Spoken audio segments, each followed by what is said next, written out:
Bersila.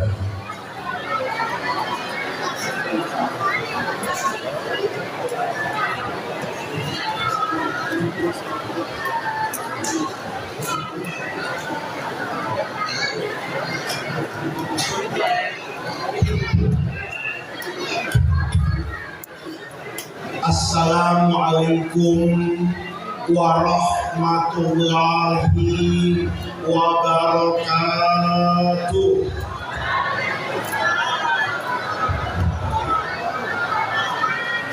Bismillahirrahmanirrahim. Alhamdulillahirabbil alamin. Wassalatu wassalamu ala asyrafil anbiya'i wal mursalin wa ala alihi wa sahbihi ajma'in, amma ba'du. Segenap para alim ulama yang saya muliakan, para kiai, para guru, para asatidzah, saya mohon maaf tidak menyebutkan nama beliau satu persatu, tetapi tidak mengurangi rasa hormat dan takdir kita kepada guru-guru kita semua, pejabat-pejabat pemerintah yang hadir pada kesempatan malam hari ini, pengurus Masjid Jami Ar-Ruhaniyah yang saya hormati, Bapak Ibu, hadirin hadirat sekalian yang saya muliakan. Alhamdulillah, pada malam hari ini kita semua bisa bertemu dan bermuajahah untuk memperingati satu peristiwa besar, peristiwa terjadinya Al-Isra wal Mi'raj. Sebelum saya meneruskan, saya mohon anak-anak yang ada di atas, ini suaranya sangat mengganggu. Mohon adik-adik yang di atas suaranya dikecilkan sedikit, karena saya takut suara saya lebih keras, tapi nanti Bapak terganggu telinganya, karena saya berpatokan pada kerasnya suara yang di atas. Bapak Ibu, hadirin hadirat sekalian yang saya muliakan, Isra dan Mi'raj tadi qori kita itu membacakan surah Al-Isra yang rata-rata memang selalu dibaca oleh para qori ketika ada acara tentang Isra wal Mi'raj. Ayat yang pertama dari surah Al-Isra ini yang berbunyi Subhanalladzi asra bi'abdihi. Ini sampai sini dulu ayat yang ingin saya sampaikan. Waktu dulu saya ngaji bersama guru saya.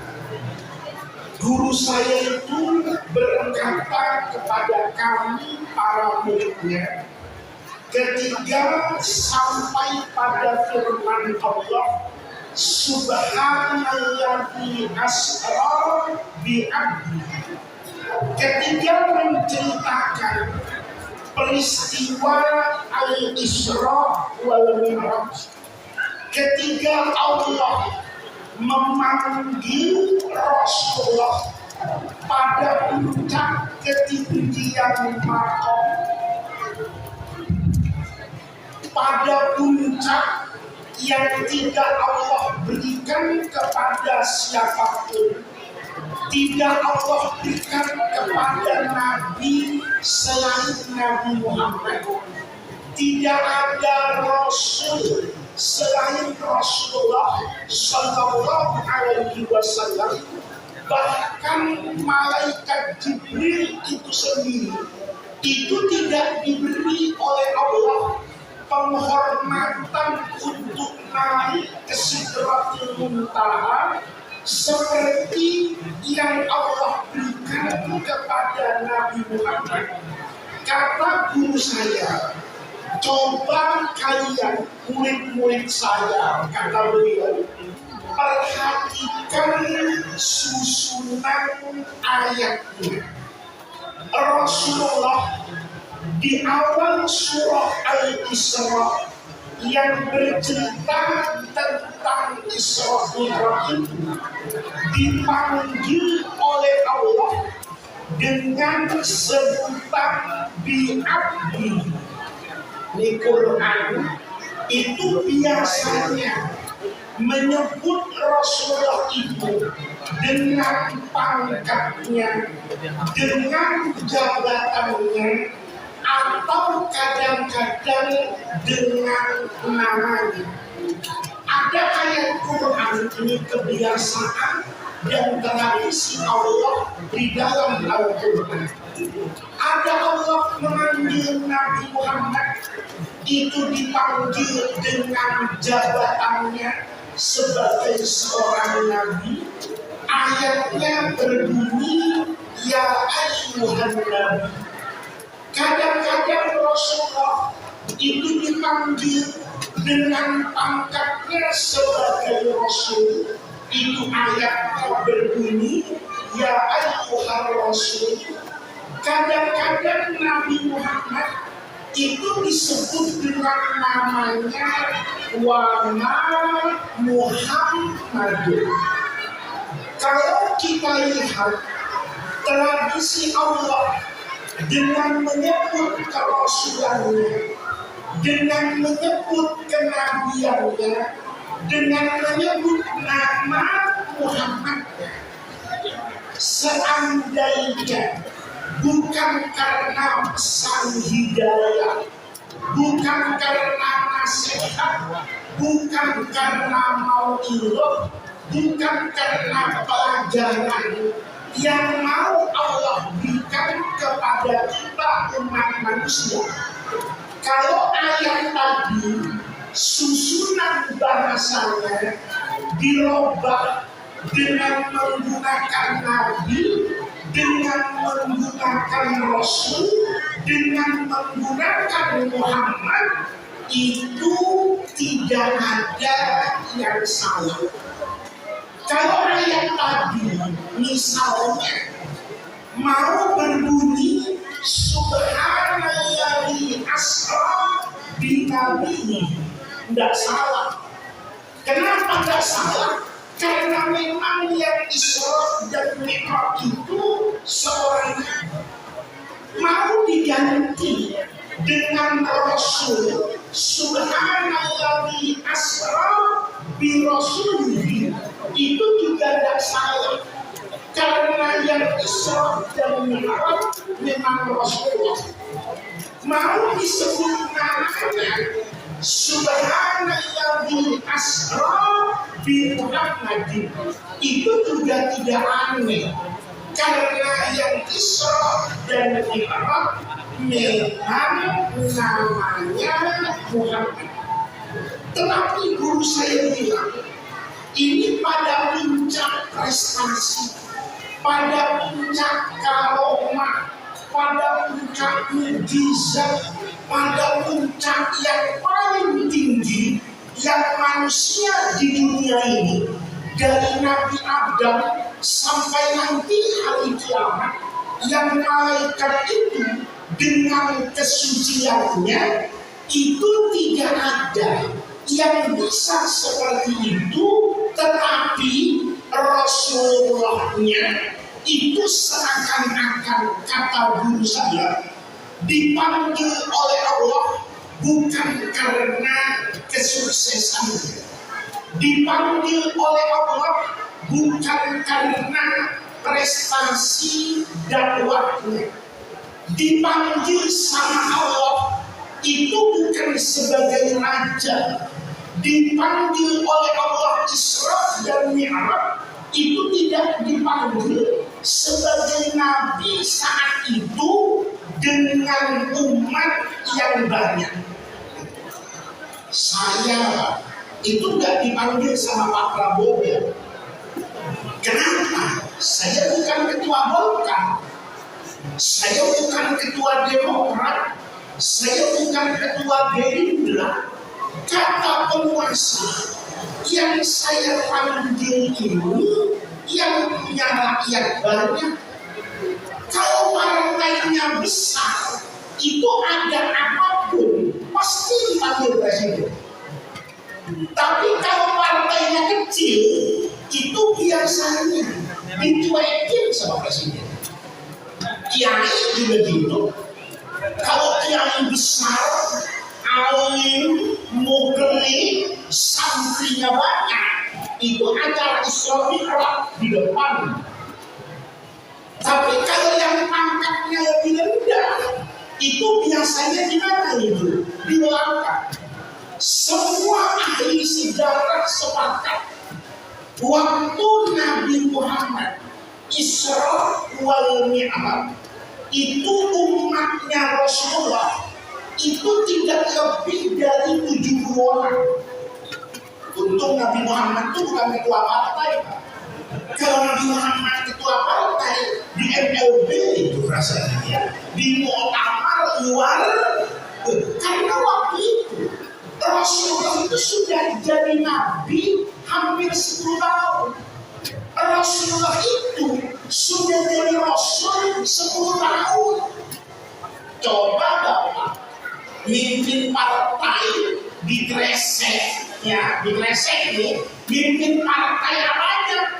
Pemilu zaman Jokowi pertama 2014 itu suaranya misalnya 10 orang. Pemilu selanjutnya setelah 10 tahun itu yang milih 20 orang. Insya Allah dipecat Pak sama ketua umumnya. Kenapa? Suaranya nggak naik. Kiai juga begitu, kiai akhir zaman. Kiai Junan ini kiai istiqomah, berbeda dengan saya. Beliau ini santrinya berapa, muridnya berapa, istiqomah aja. Kalau saya diundang orang, tahu-tahu yang dengerin ceramah saya 5 orang. Saya bilang udah ketua masjid. Kalau cuma 5 orang, nggak usah undang saya lah. Kenapa? Mubazir dari Jakarta ke sini cuma 5 orang. Rasulullah itu ketika terjadi Al-Isra wal Mi'raj itu disepakati, bahkan ada ahli sejarah itu yang menyatakan umatnya Rasulullah itu termasuk Sayyidina Abu Bakar, termasuk Sayyidina Ali yang masih keluarga, itu cuma 50 orang dan waktu 10 tahun. Kalau pakai statistik, ya 10 tahun bagi 50 itu keluar angka 5. Kira-kira kalau di Gresik ada orang buka pesantren 5 setiap 10 kalau dibagi 10 tahun muridnya cuma berapa itu? 50. Jadi setahun muridnya itu cuma 5. Kalau saya berhenti ya, ngaji Selasa pagi itu baca tafsir Munir misalnya Syekh Nawawi yang datang 5 orang 50 tahun 10 tahun saya ngaji muridnya cuma berapa itu? 50. Berhenti saya. Artinya apa? Ketika Isra Mi'raj Rasul itu muridnya sedikit. Ketika Isra Mi'raj Rasul itu bukan apa-apa. Kalau di Madinah Rasul itu Rasul daulah, pemimpin negara. Kalau di Madinah hidup Rasulullah itu jauh lebih baik, memegang kekuasaan negara, punya APBN, punya uang, punya kuasa, tapi tidak dipanggil sama Allah. Dipanggilnya itu pada saat hidup Rasulullah itu betul-betul sulit dan terpojok sebagai manusia. Jawabannya, semua ahli sejarah itu sepakat Nabi itu diisrakan dan dimi'rajkan itu pada satu tahun yang disebut di dalam sirah nabawiyah sebagai Amul Husni, tahun penuh kesedihan. Kenapa tahun penuh kesedihan? Karena sebagai manusia, Rasul itu tersudut, Rasul itu terpojok, Rasul itu ada pada kehidupan yang paling sulit itu saat mau diisrakan. Yang pertama lihat, Nabi itu berdakwah, betul Nabi dan Rasul. Di situ ada malaikat Jibril yang bisa diwasana kapanpun. Nabi Muhammad itu kalau mau pakai malaikat Jibril, semua urusan selesai. Tapi desain Allah tidak begitu. Kalau Nabi Muhammad sedikit-sedikit malaikat Jibril, ya tidak ada sesuatu masalah, tidak ada teladan yang bisa saya ambil. Maka Rasulullah itu desain dakwahnya itu manusianya. Yang pertama, Rasulullah itu punya backing. Bapak tahu backing tidak? Tahu nggak backing? Ada yang backup, ada yang dukung Rasulullah. Pendukung Rasulullah itu ada paman beliau Abu Thalib. Ini sekalipun mukhtalafun fihi, diperselisihkan apakah Abu Thalib itu pada ujung ajalnya itu masuk Islam atau tetap beragama seperti mayoritas orang Mekah, itu tidak saya bahas di sini. Tapi semua orang sepakat, sekalipun Abu Thalib itu tidak muslim, sekalipun tidak baca dua kalimat syahadat, sekalipun tidak ikut masuk Islam, tapi Abu Thalib itu menjadi perisai hidup Rasulullah. Kata Abu Thalib di Mekah, orang Mekah berani nyakitin fisiknya Muhammad berhadapan dengan saya. Maka wibawanya Abu Thalib itu menyebabkan orang Mekah itu beraninya sama Sayyidina Bilal, beraninya sama Sayyidina Ammar. Kalau sama Rasulullah tidak berani. Kenapa? Pamannya berbicara. Coba Pak, saya jadi anaknya Prabowo, ngaji terus dijamin Al-Quran. Oh, yang jaga parkir mobil saya Kapolda Jawa Barat, Kapolda Banten. Kalau saya ini anaknya Prabowo menjadi Al-Qurannya, rasanya Ketua Gerindra Tangerang datang.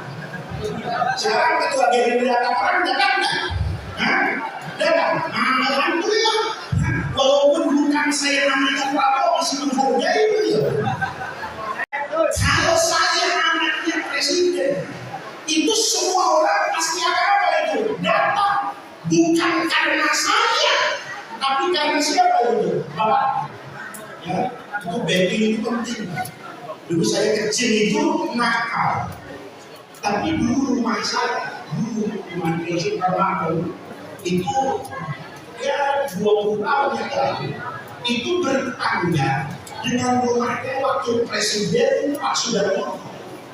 Jadi rumah saya nomor 35A, rumahnya Pak Darmo itu nomor 44. Saya kecil itu sudah bisa bawa mobil Pak, tapi tidak punya SIM.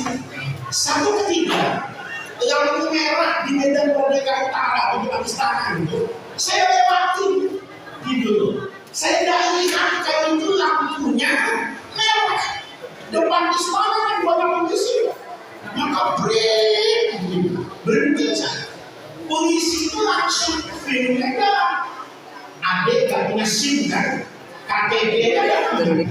Saya dinasihatin loh sih. Kalau lupa, kalau lupa punya KTP, jangan bawa mobil. Kalau tidak ada SIM-nya, jangan bawa mobil. Saya nakal. Karena belum jadi kiai loh.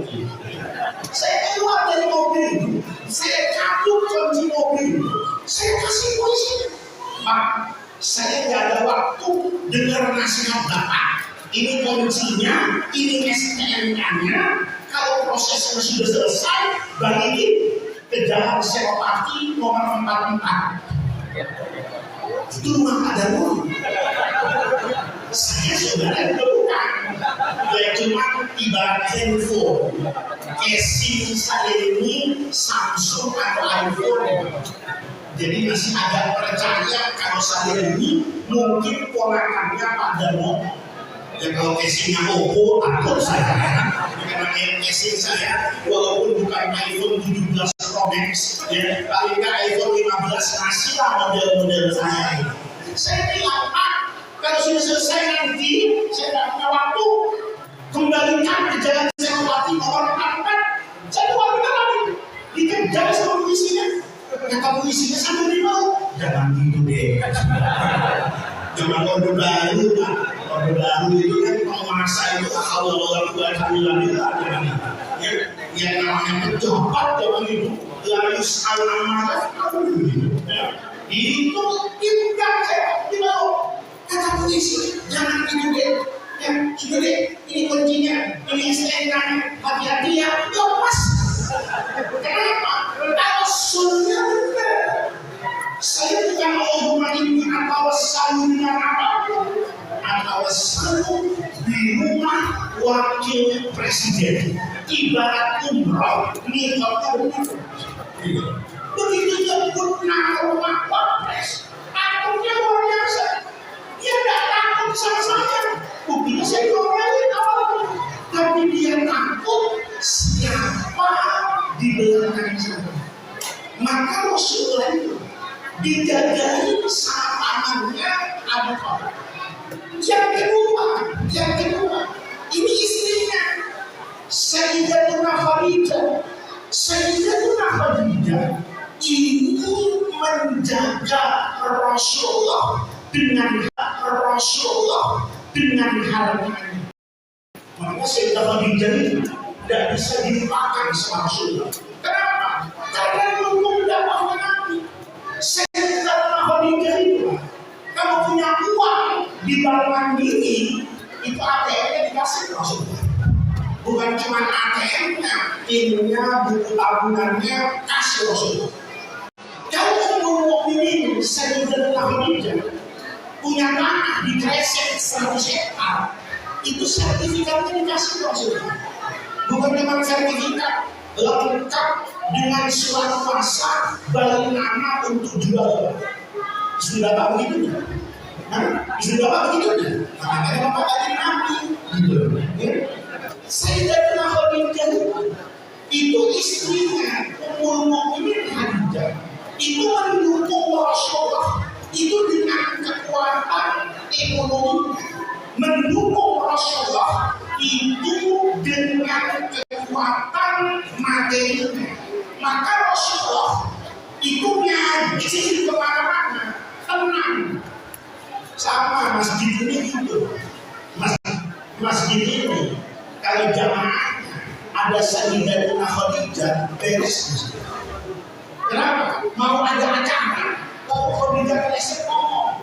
Saya urusan konsumsinya. Kata Khadijah yang satu, amplop kiainya saya yang urus. Rasanya masjid ini makmur. Ya, tinggal cari Khadijah Kresek satu lah yang bisa kasih hasil masjid ini. Ini masjid kalau dikasih hasil, kayaknya ngajinya itu semakin khusyuk.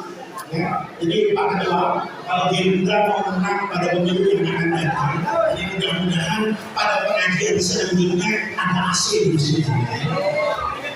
Apa? Ya, saya cerita cuma malam ini, jadi ini tiap saat saya tanggal saya tanya. Ini menjaga dakwah itu dijaga ada Abu Thalib dengan wibawanya, ada Sayyidatuna Khadijah dengan hartanya.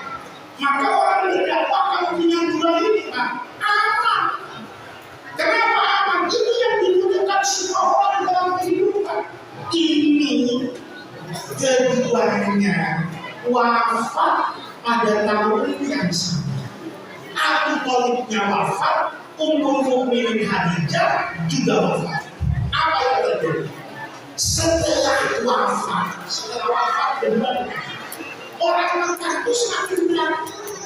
Orang Mekah mengatakan itu Muhammad hari ini sudah tidak ada backingnya, sudah tidak ada pendukungnya. Abu Thalib sudah mati, Khadijah sudah tidak ada. Maka mulai hari ini Rasulullah itu mendapatkan tekanan yang jauh lebih berat daripada sebelum kedua wafat. Ya. Karena tekanannya berat, Rasulullah itu kepikiran indah. Ya. Mungkin Jokowi itu milu Rasulullah. Ya. Kata Rasulullah di Mekah itu kayaknya semuanya udah macet.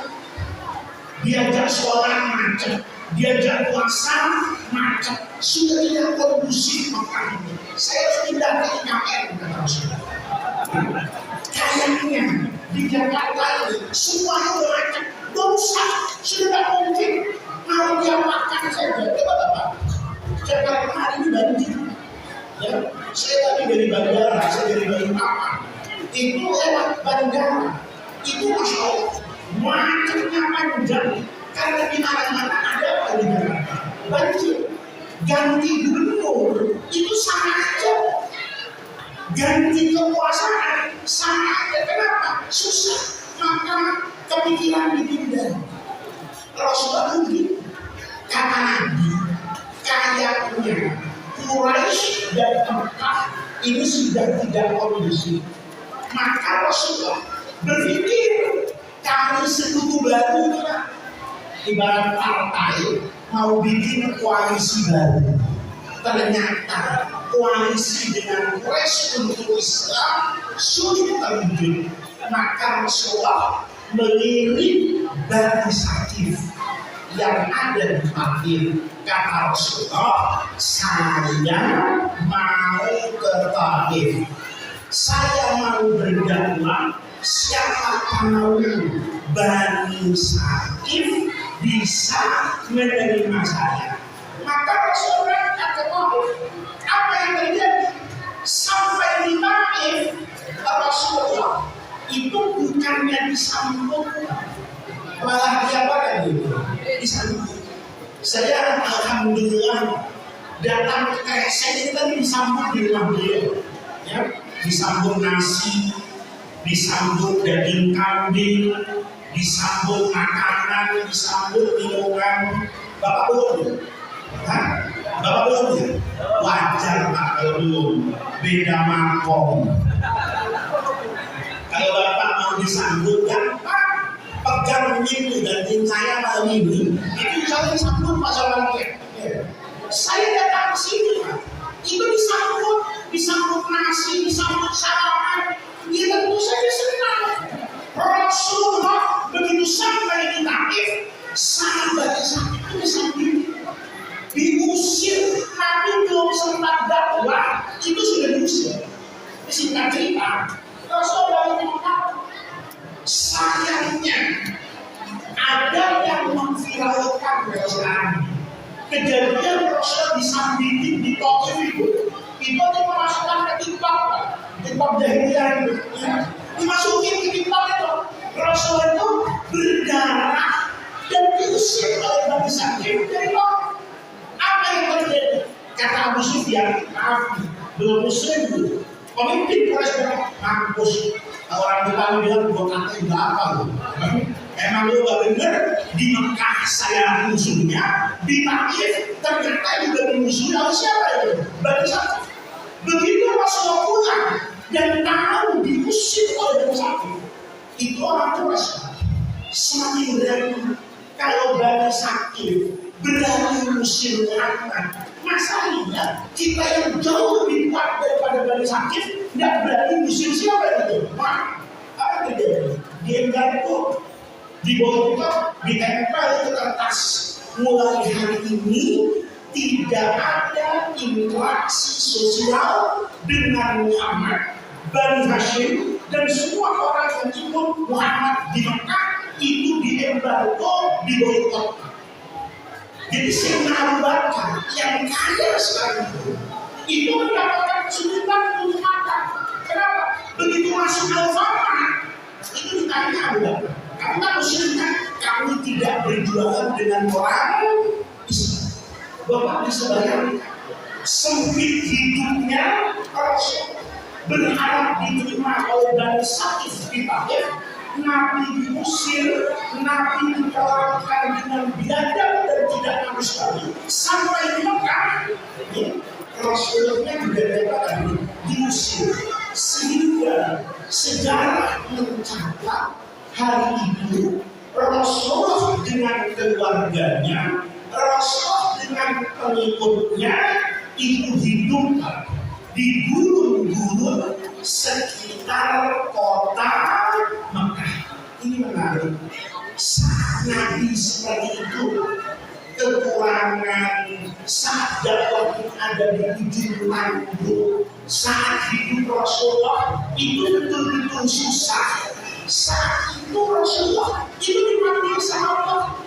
Makanya ayatnya itu bunyinya Subhanalladzi asra bi'abdi. Seakan-akan Allah itu mengajarkan kepada kita, orang itu kalau jadi hambanya Allah, kalau jalan hidupnya itu yang diingat cuma Allah, tidak peduli dengan kepentingan duniawi dan manusiawi, hanya Allah yang dipikirkan. Kata Allah, silahkan tutup pintu dunia Tuhan. Kata Allah, silahkan musuhi Muhammad itu dengan semua yang kau miliki, semua kekuatan, semua harta, semua kemampuan, jadikan itu sarana untuk memusuhi Muhammad. Kalau Muhammad itu hamba saya, maka kau tutup pintu dunia, saya bukakan pintu apa ini? Langit. Bapak-bapak, ini yang harus kita ingat dalam keseharian kita, bahwa kapan kita akan melalui sholat dan nikmat itu bukan karena kemewahan dunia. Rasulullah itu kenapa dipanggil Subhanalladzi asra bi'abdihi? Karena sejatinya waktu saya ngaji dulu, guru saya itu bilang Rasulullah Shallallahu Alaihi Wasallam itu sudah mi'raj setiap hari. Kapan mi'rajnya Rasulullah? Nabi hidupnya itu selalu mengerjakan apa yang kita baca dalam doa iftitah sholat. Dalam doa iftitah kita selalu mengatakan inna sholati wa nusuki wa mahyaya wa mamati lillahi rabbil alamin. Sayangnya kita begitu cuma doa iftitah. Realitas sehari-harinya nggak begitu. Apa ada orang sekarang ini masalah belum tentu. Kita datang lagi ke masjid itu belum tentu karena Allah. Kadang-kadang ada orang nggak pernah ke masjid, tahu-tahu rajin ke masjid. Baru tahu saya sebulan yang akan datang ada pemilihan ke masjid. Dia rajin datang ke masjid supaya dianggap orang masjid. Belum tentu Pak. Kiai yang berceramah, kiai yang pergi kemana, itu belum tentu karena dakwah. Siapa tahu karena kepentingan ekonomi ada kiai ceramah. Begitu murid katanya, tidak dikumpulin materi ini. Tahu-tahu pada pemilih yang akan datang kalau begini. ngancam sama muridnya yang sekolah KTP ilmunya gak barokah ya. Kayak begitu ya kan tidak ikhlas sholat manusia, tapi Rasulullah Shallallahu Alaihi Wasallam itu jelas dalam dakwahnya. Nabi itu membuktikan penghambaan kepada Allah konsisten di dalam hidup ini. Itu Rasulullah buktikan. Coba lihat, Nabi itu dulu pertama dakwah di Mekah. Itu kan godaannya, godaan yang sangat manusiawi. Bapak semuanya kalau belajar dalam Sirah Nabawiyah di tanah Islam itu kan ada cerita bahwa pembesar Quraisy itu semuanya datang menghadap paman Rasulullah Abu Thalib. Itu kan kalau kata orang sekarang Abu Thalib itu dilobi supaya orang bisa memperolehkannya. Ini negosiasi kata pembesar Quraisy. Di situ ada Abu Jahal, Amr bin Hisham. Di situ ada Abu Lahab. Di situ ada Abu Sufyan, di situ ada Umayyah, di situ ada begitu banyak pimpinan orang Mekah. Itu datang Rasulullah.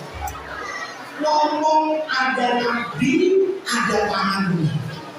Yang dipakai bicara itu tangan. Abu Sufyan juru bicara. Ngomong Abu Talib, tolong tanya sama ponakan Muhammad. Ngapain sih dia dakwah di Mekah, mengharamkan minuman keras, melarang perzinahan, mengajak beribadah kepada Allah, menyamakan manusia, tidak ada yang lebih mulia dari yang satu kecuali ukurannya inna akrawakum indallahi atqakum. Ini ponakanmu ngomong kayak gini di Mekah, itu maunya apa? Ya. Kalau Abu Sufyan, inna yuridu malan. Kalau ponakanmu itu maunya apa itu? Duit. Jamaknya Abu Talib. Saya kumpulkan, kata Abu Sufyan itu, semua harta yang ada di Mekah, ya, semua uang yang ada di Mekah, semua emas yang ada di Mekah, itu saya kumpulkan, saya kasih kepada ponakanmu asal berhenti dakwah. Untuk yang jadi Nabi itu Muhammad Rasulullah. Kalau yang jadi Nabi Muhammad Faiz, hancur itu dakwah. Nah iya Pak, sekarang kan banyak kita kadang-kadang kayaknya galak, kayaknya keras, kayaknya berani. Itu ternyata cuma untuk memancing lawan politiknya melakukan negosiasi. Ini kiai yang ceramah malas. Persoalannya apa sih? Dibisikin sama kawannya. Gimana gak mau? Istri pesantrennya sering mati. Kalau dakwah naik motor, terus coba bantu genset pesantrennya. Motornya ganti, kasih Innova. Itu kadang-kadang lah ada yang ceramahnya asalnya tegas, gara-gara dapat kepentingan duniawinya, posisinya jadi apa ini? Itu baru ditawarin apa itu? Uang. Kalau mau uang, saya kasih uang. Syaratnya satu, berhenti dakwah. Kata Abu Sufyan, inna yuridu zawajan, maunya perempuan. Semua perempuan semekah itu mau dikasih sama Rasul. Dan kalau dikasih itu nggak kena pasal KUHP yang baru. KUHP yang baru itu kalau menikah lebih dari satu dari sini suami yang pertama, bapak bisa masuk penjara. Tapi kata Abu Sufyan, jangankan istighfar, semua perempuan saya kasih makan syaratnya berhenti. Saya kalau digituin Pak berhenti beneran. Duit punya, istri banyak. Yang lebih hebat lagi, inna yuridu mulkan.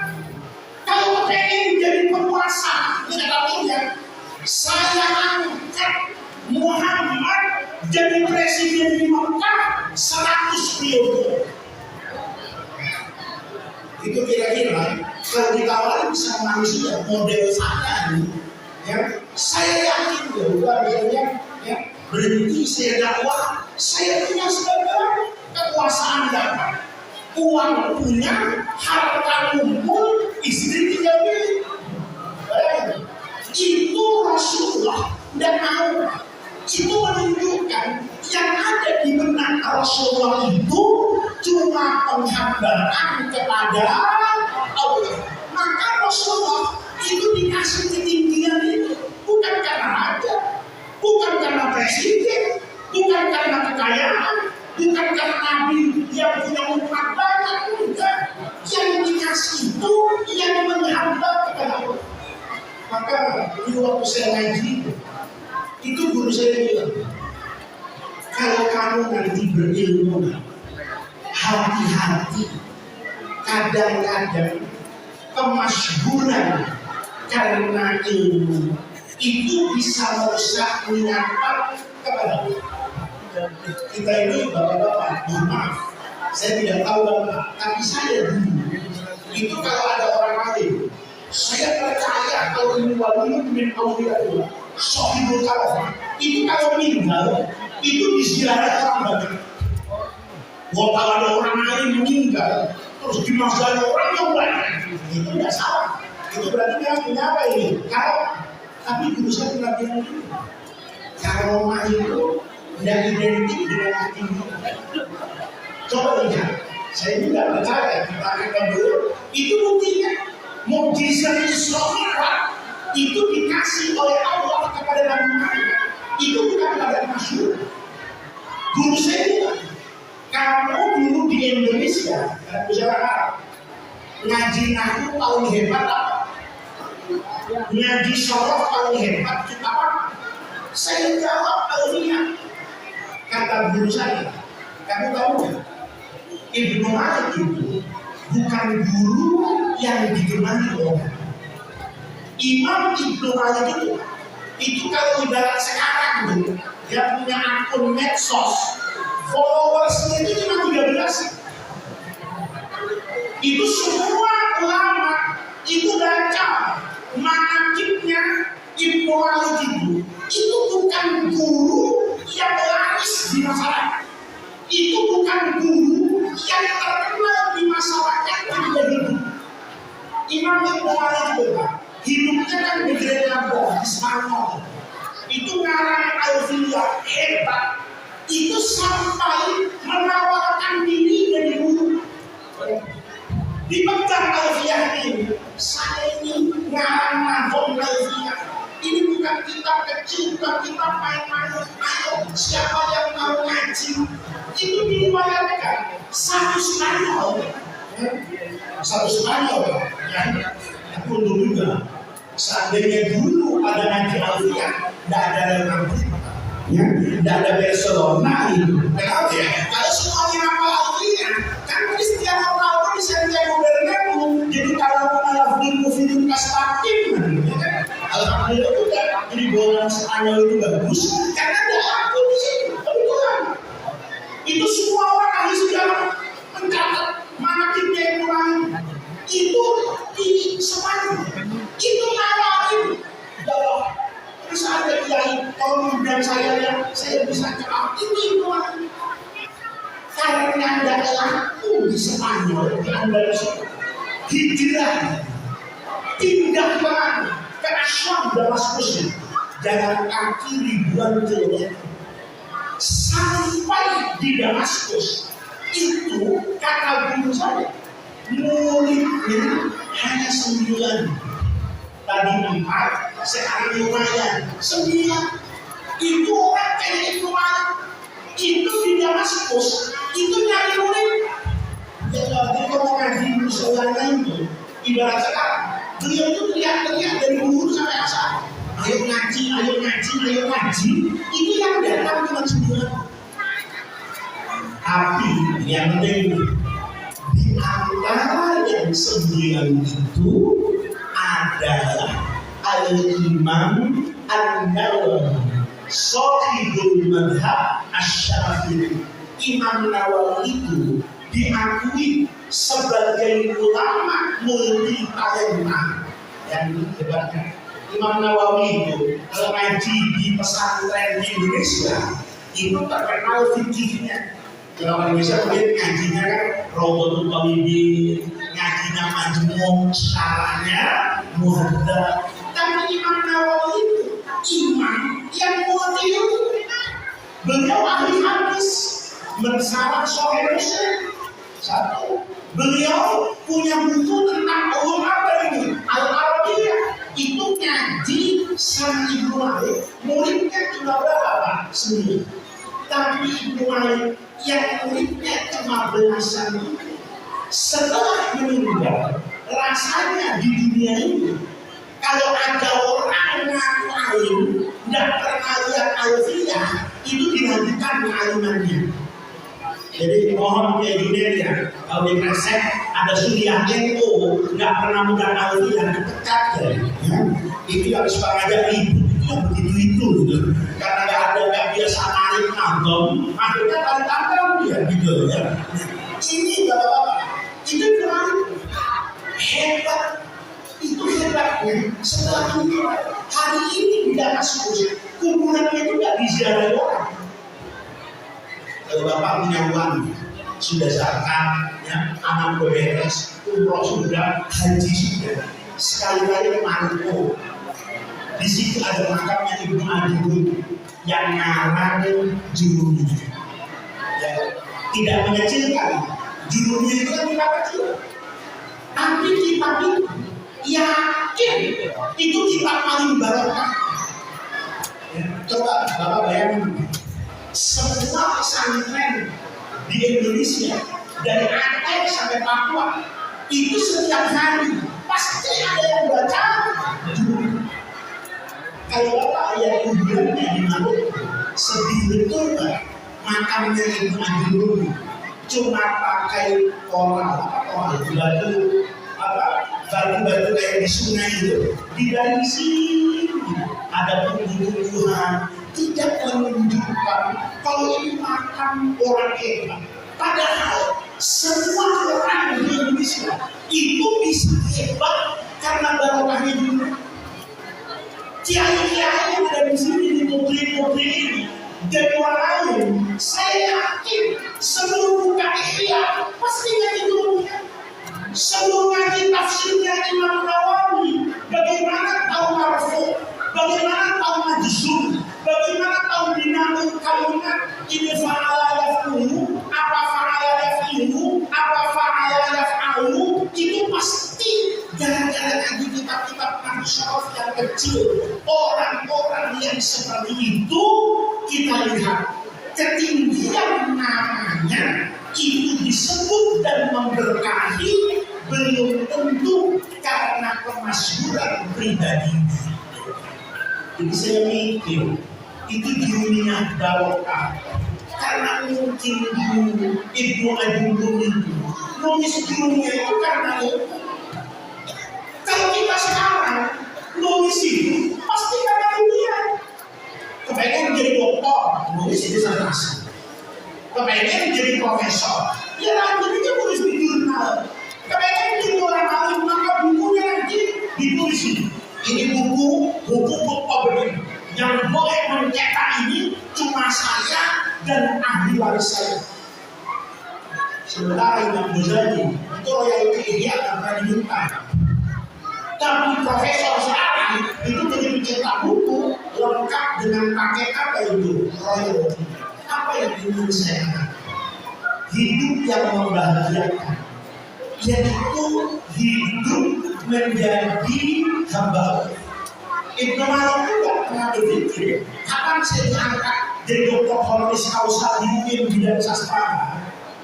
Ibnu Adigun itu tidak pernah berpikir begitu. Imam Nawawi menghabiskan usianya untuk itu tidak ada kepikir bahwa beliau akan diangkat menjadi ulama dengan makom yang tinggi. Yang ada dalam benaknya, saya berkhidmat untuk ilmu karena ilmu. Maka ini hikmah al-Isra wal Mi'raj yang ingin saya sampaikan pada malam hari ini. Kalau kita ingin mendapatkan ketinggian dalam hidup ini, maka kunci utamanya menjadi hamba Allah. Rahasianya apa? Sederhana. Kalau jadi hamba Allah, apa yang Allah berikan sekarang itu kerjakan dengan baik. Saya sekarang sama dengan Pak Karom Kedini misalnya yang sepengalaman dengan beliau itu betul takdir kita itu ngaji. Maka kalau sudah di pengajian jangan ngatur Allah. Lalu kalau sudah ngaji jangan ngatur Allah. Ngasih saya kitab, Allah ngasih saya santri, Allah ngasih saya majelis, maka saya tahu yang bisa ngajar itu santri. Maka syukuri nikmat itu jadi guru. Jangan belok-belok nih, ya. Kadang-kadang saya lihat tetangga saya, enak juga jadi pedagang emas ya. Emas sekarang 3 juta kata saya. Terus berpikir ini, saya kata Allah, ya Allah, kayaknya enakan jadi pedagang emas. Kita ini Bapak, kenapa hidup kita itu tidak tenang? Kita kenapa tidak pernah merasa dengan Allah itu dekat? Karena kita dalam hidup itu sering ngatur Allah. Ngatur Allah itu apa? Guru saya itu bilang ini. Kata guru saya, doa itu tidak pernah salah. Doa itu tidak ada yang tidak bagus. Yang tidak bagus itu keinginan kita. Coba, kita kalau doa dari aspek doanya, cakep. Yang tidak cakep apa? Hatinya. Maka misalnya istiqomah sholat di masjid Al-Ruhaniyah itu jamaah setiap hari sudah 40 tahun, tapi jalan kaki dari rumahnya ke masjid jalan kaki sudah 40 tahun. Dia lupa bisa jalan kaki 40 tahun ke masjid itu rahmat Allah. Tapi diri bapaknya, ya Allah, baru sholat jemaah seminggu ke masjid udah naik Yamaha MX. Saya 40 tahun betis sudah lebih keras dari singkong jalan kaki 40 tahun. Ini tetangga baru seminggu sholat sudah dapat Yamaha MX. Akhirnya kata Allah, apa yang terjadi? Doanya tetap sama. Rabbana atina fid dunya hasanah. Khusyuk. Saya tanya santri saya, karena tadi doanya khusyuk benar kan? Doa apa? Rabbana atina fid dunya hasanah. Saya tanya, apa artinya? Ya Allah, berikan kepada saya yang baik-baik di dunia. Saya tanya, apa kan yang baik-baik di dunia? Jawab, Honda PCX dulu ya. Kalau dapat motor seolah-olah baik, kalau nggak dapat motor seolah-olah dapat itu yang merusak kita. Alhamdulillah Bapak ini karena tidak punya motor jadi istiqomah ke masjid. Kenapa? Yang paling dekat dari rumahnya masjid. Kalau punya motor nggak ngaji terus. Kemana kita bersih? Kenapa? Punya motor. Nih, ibu-ibu di belakang ini. Bu. Saya mau tanya dulu. Kalau ibu ini punya suami sekarang, penghasilannya sehari cuma 100.000. Ya, harga mahal, beras mahal, minyak mahal, hidup mahal. Gaji suami ibu 100.000 sehari, sebulan 3 juta. Kasihan enggak? Kasihan kan? Maka ibu doakan kepada Allah, ya Allah, mudah-mudahan suami saya penghasilannya jangan 100.000 sehari, ya Allah, 100 juta. Aminnya? Yakin. Bu, saya kasih tahu ya. Suami ibu nih, suami akhir zaman ini Bu, yang mau ketemu sama Dajjal ibu kan. Saya nggak nuduh kalau itu dosa. Saya yakin nih Bu, laki-laki akhir zaman ini kalau penghasilannya sehari 100 juta, yang dipikirkan itu bukan ngadain umroh, bukan beli sawah di resep, yang ada di otaknya nih Bu, kawinnya. Bu, ibu doakan 100 juta setiap hari. Begitu doanya makbul, suaminya kawin lagi. Doanya diterusin nggak? Doanya diterusin nggak? Oh lihat Bu, alhamdulillah gara-gara nggak punya 100 juta sehari, setia sama ibu. Kenapa setia? Nggak punya duit. Ibu juga sama. Bu, ibu tadi datang ke masjid ini jam berapa? Jam berapa? Habis isya kan? Tapi persiapannya dari habis asar kan? Paham saya. Dari asar ibu-ibu nih sudah pusing. Udungnya yang mana? Jilbabnya warna apa? Bajunya yang model bagaimana? Betul Bu?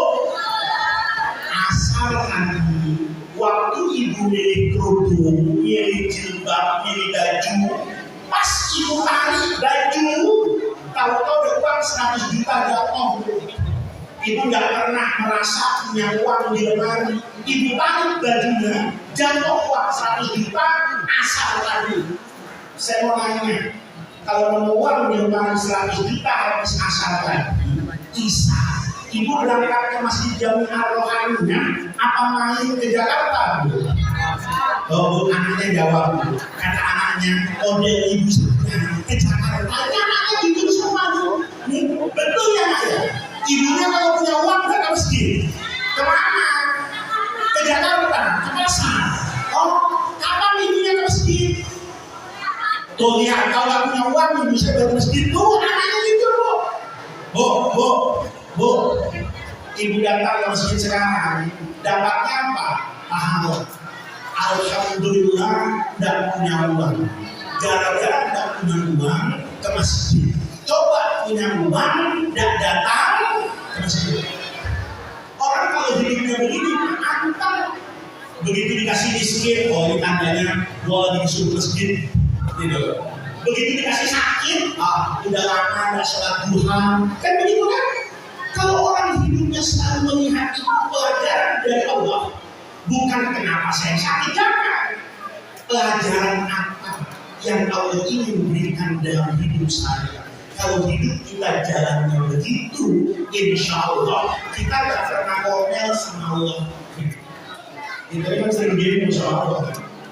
Sering demo Bapak sholat tahajud seminggu, setelah sholat tahajud seminggu, ngecek saldo ATM, tahu-tahu gak bertambah. Kira-kira tahajudnya terus apa ngambek? Iya, anaknya jawab tak ngambek, bapak saya katanya gitu.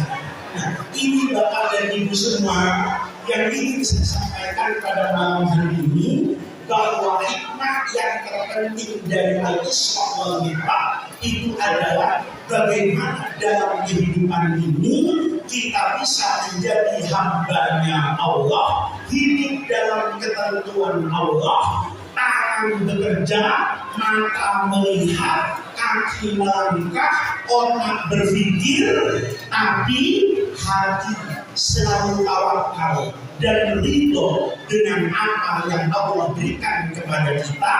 Kalau kita membangun penghambaan seperti ini, insya Allah nanti pada waktunya Allah pasti akan memberikan ketinggian kepada kita, ketinggian yang kita tidak tahu apakah Allah berikan di dunia atau Allah simpan sebagai tabungan kita kelak di akhirat. Maka mudah-mudahan dengan hadirnya kita ke majelis yang baik ini, langkah kaki yang kita gerakkan ke masjid ini, hadirnya kita bersama para ulama, bersama para guru-guru kita, mudah-mudahan itu menjadi tawassul dan wasilah kita semua untuk mendapatkan khairat dunia wal akhirah. Mudah-mudahan Allah menjaga Masjid Jami'ah Rohaninya ini, Allah jaga guru-guru kita agar tetap istiqomah mengajarkan kepada kita lentera warisan Rasulullah. Mudah-mudahan Allah senantiasa bersama kita semua, menjaga kita semua, dan telah menghantarkan kita semua untuk bertemu dengan ridho dan rahmatnya fil firdausil a'la. Rabbana atina min ladunka rahmah wa hadi lana min amrina rasyada. Allahumma la tahrimna khairan indaka li syarri ma indana. Kurang lebihnya saya mohon maaf. Wallahu muwaffiq ila aqwamit thariq. Wassalamualaikum warahmatullahi wabarakatuh.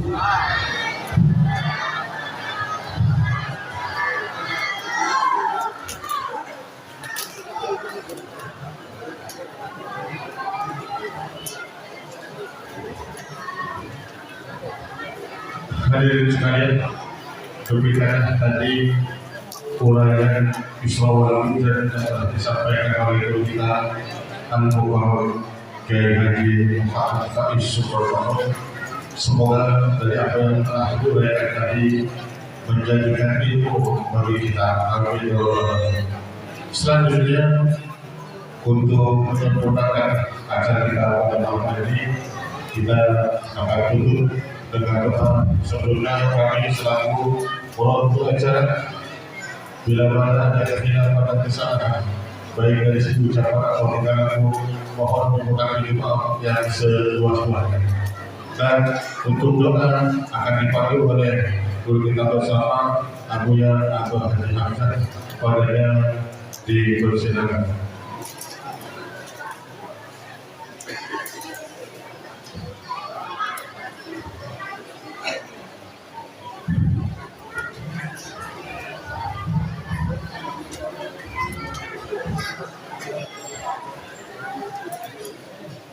Assalamualaikum warahmatullahi wabarakatuh. A'udzubillahi minasyaitonir rajim. Bismillahirrahmanirrahim.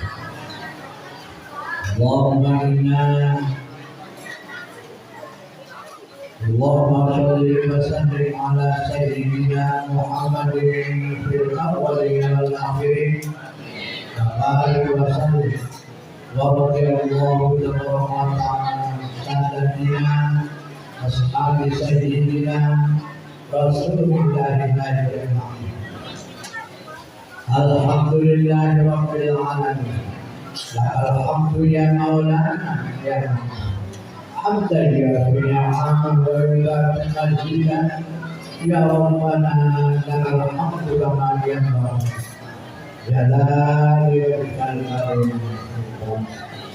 Allahumma inna natabassalu ilayka ya Allah bidhikri dhurriyyatin Nabi sallallahu alaihi wasallam sayyidina Hasan wa Husain sibtani Rasulillah sallallahu alaihi wasallam wa bidhikri ummihima ya Allah Fatimah Az-Zahra Al-Matur binti Rasulillah sallallahu alaihi wasallam wa bidhikri abihima ya Allah asadillah wa ashadi ashabi Rasulillah sallallahu alaihi wasallam alaihi warahmatullahi wa bidhikri jadihima ya Allah Nabiyika wa Rasulika Nabiyil Ummi Muhammadur Rasulullah sallallahu alaihi wasallam. Nas'aluka ya Allah bisababi dzikrihim an taghfir lana dzunubana wa khatayana kullaha bi rahmatika ya arhamar rahimin. Wa nas'aluka aidan ya Allah al-afiyata wassalamah fid dunya wal akhirah. Allahumma ya Rabbi bijahi nabiyyikal Mustafa wa rasulikal Murtada tahhir qulubana min kulli wasfin yubaiduna al-musyahadatika wa mahabbatika wa ma'rifatika wa aminna ya Allah ma'al imani ala sunnati wal jamaah wa aminna ya Allah ma'al imani ala sunnati wal jamaah wa aminna ya Allah ma'al imani ala sunnati wal jamaah wa syauqi ila liqa'ika ya dzal jalali wal ikram.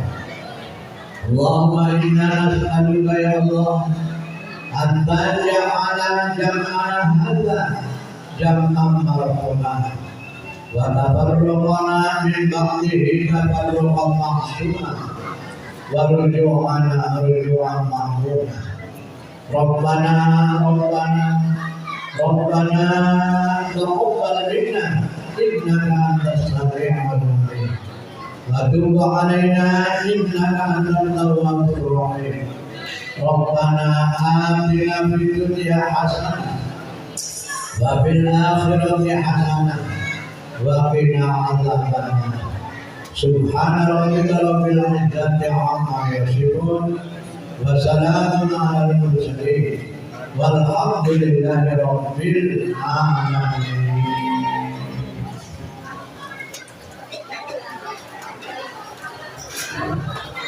Ya Allah